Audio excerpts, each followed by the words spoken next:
Assalamualaikum warahmatullahi wabarakatuh. Alhamdulillahirabbil alamin pemirsa, kita ketemu kembali ini dalam suasana Syahrul Ramadan, Syahrul Siam yang penuh berkah insyaallah bersama saya Sarul Gunawan dan saya Zizi Syahab. Kita kembali bertemu dalam acara Berita Islami Masa Kini. Gimana tadi Zi puasanya? Alhamdulillah lancar, alhamdulillah sudah buka puasa juga. Iya, dan mudah-mudahan juga semuanya lancar-lancar puasanya. Amin. Dan semangatnya bisa terus ya sampai selesai bulan Ramadan. Insya Allah, karena 29 hari lagi kita lebaran ya. Betul, 29 hari lagi, masih lama sih. Masih lama ya.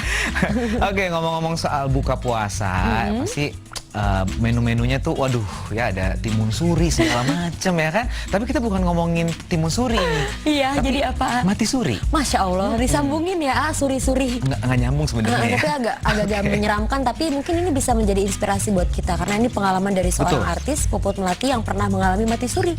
Ini pengalaman yang serius ini ya. Benar. Kita ngomong apa adanya loh. Iya. Ya? Langsung kita lihat aja ya. Oke. Ini dia.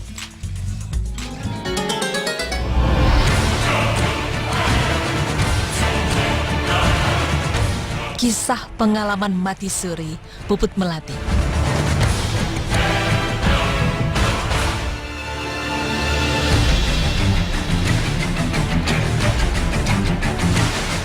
Pemirsa beriman, mati suri merupakan fenomena yang sudah tidak asing lagi di telinga kita. Mati suri adalah sebuah kejadian di mana seseorang yang telah meninggal dapat hidup kembali. Kejadian ini memang di luar nalar kita sebagai manusia. Bagaimana tidak? Seseorang yang telah divonis mati dapat hidup lagi. Menurut penelitian yang dilakukan oleh pakarnya, bahwa ketika seseorang mengalami mati suri, pada hakikatnya ia belum mati. Layaknya orang mati yang telah sampai pada ajalnya, namun orang tersebut mengalami berhentinya detak jantung dan pernafasannya, namun masih terjadi aktivitas pada otak sarafnya yang menyebabkan ia bangun kembali.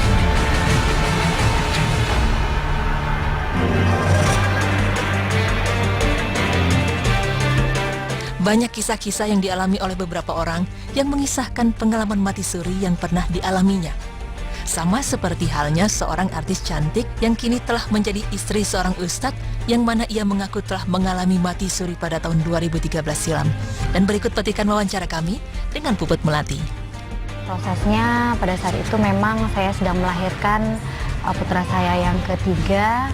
Jadi dengan proses sesar pada saat itu, jadi ketika saya sudah melahirkan proses sesar, tiba-tiba saya mengalami koma gitu ya. Pada saat itu memang saya sudah tidak sadarkan diri dan yang saya tahu saya hanya tertidur dan ketika itu saya seperti mimpi gitu ya. Entah itu mimpi atau sadar maupun tidak sadar, yang saya alami pada saat itu memang benar-benar membuat saya sangat-sangat sulit untuk menceritakan hal ini sebenarnya. Tapi inilah pengalaman yang pernah saya alami gitu ya.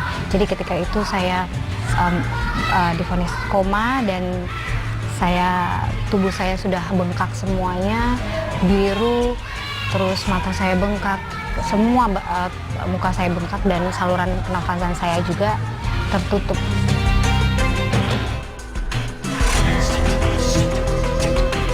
Dalam mati surinya, Puput pun dipertemukan dengan seorang sosok yang besar dan aneh yang membuatnya semakin takut. Ya, ketika itu saya melihat sesosok jubah manusia, orang memakai jubah putih. Entah itu saya nggak tahu siapa, tapi kalau katanya orang-orang itu seperti malaikat, tapi aku nggak tahu malaikat atau bukan. Tapi yang pasti aku melihat di situ ada sosok berjubah putih berdiri di samping kiri saya dan memakai baju jubah putih dan mengeluarkan cahaya yang sangat-sangat silau dari telapak kakinya gitu. Jadi pada saat itu memang saya nggak bisa melihat wajahnya karena sangat silau sekali sinar yang keluar dari telapak kakinya. Jadi saya hanya bisa melihat sampai batas pinggangnya sosok tersebut gitu ya. Jadi pada saat itu entah sadar atau nggak sadar, yang pasti itu membuat diri saya merasa ketika saya tersadar. Jadi pada saat itu koma satu malam, ketika tersadar saya merasa bahwa ya Allah, ternyata memang benar gitu ya. Hidup dan mati itu sangat-sangat tipis sekali pembatasannya. Jadi itulah ketika Allah memperlihatkan kuasanya. Mungkin ketika itu saya diberi teguran juga sama Allah, atau Allah memberikan hidayah sama aku bahwa supaya aku bisa menjadi manusia yang lebih baik lagi. Jadi ketika ingat-ingat masa itu tuh benar-benar nggak bisa dijelaskan dengan kata-kata. Yang pasti entah mimpi atau apa, ketika itu saya melihat sendiri, saya melayang melihat tubuh saya dan melihat sosok jubah putih tersebut.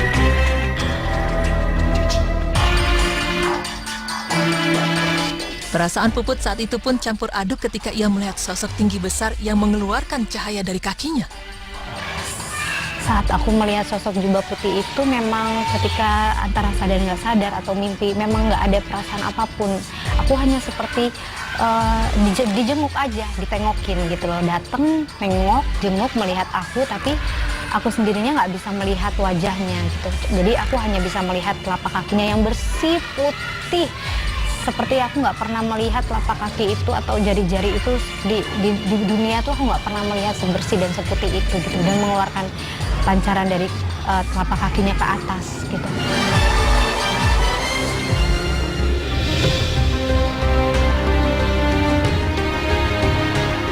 Tanggapan keluarga pun pada saat itu menjadi tak karuan, semuanya panik dan mencari dokter yang sedang berjaga. Ya, jadi memang pada saat itu kondisinya sangat-sangat cepat ya katanya gitu.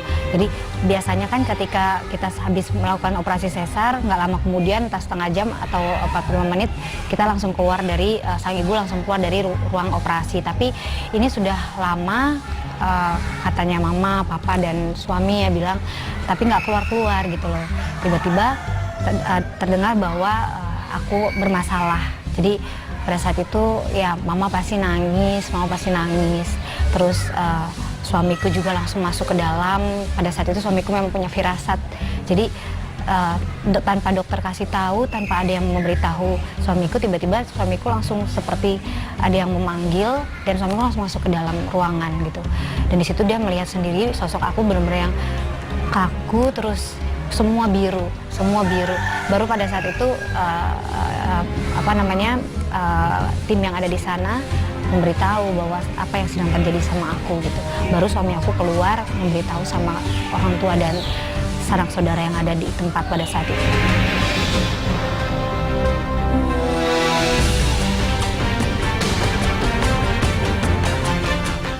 Dan dari sinilah yang menjadi titik baliknya Puput, yang mana ia menjadi lebih baik dalam menjalankan kehidupannya.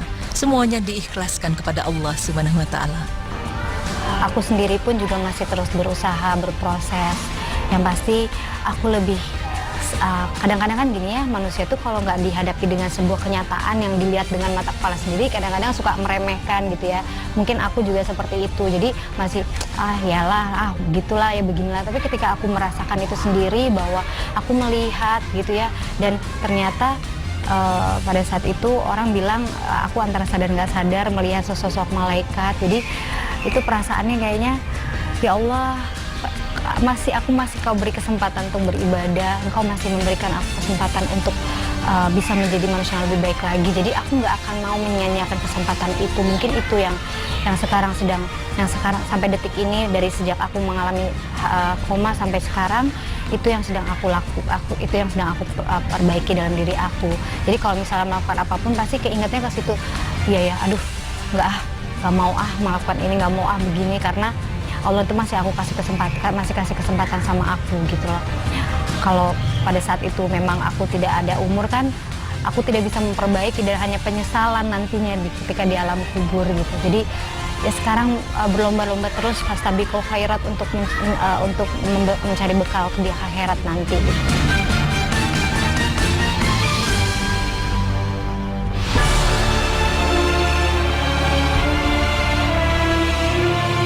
Pengalaman mati suri yang dialami Puput di waktu ia melahirkan menjadi mati pertama yang dialaminya. Hal tersebut juga telah dijelaskan dalam firman Allah Subhanahu wa Ta'ala yang artinya, Allah memegang jiwa orang ketika matinya dan memegang jiwa orang yang belum mati di waktu tidurnya. Maka dia tahanlah jiwa orang yang telah dia melepaskan jiwa yang lain sampai waktu yang ditetapkan. Sesungguhnya pada yang demikian itu, terdapat tanda-tanda kekuasaan Allah bagi kaum yang berfikir. Quran Surah Az-Zumar ayat 42.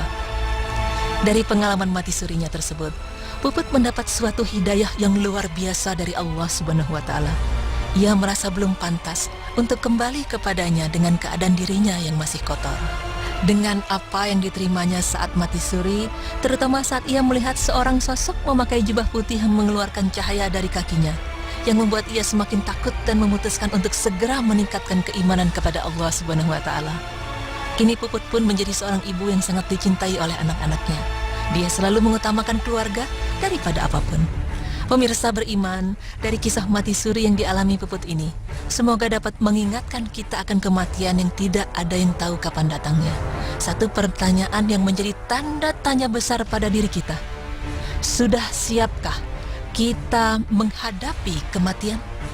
Semoga informasi ini dapat menjadi acuan kita agar terus meningkatkan ibadah kita kepada Allah Subhanahu wa Ta'ala. Amin ya rabbal alamin.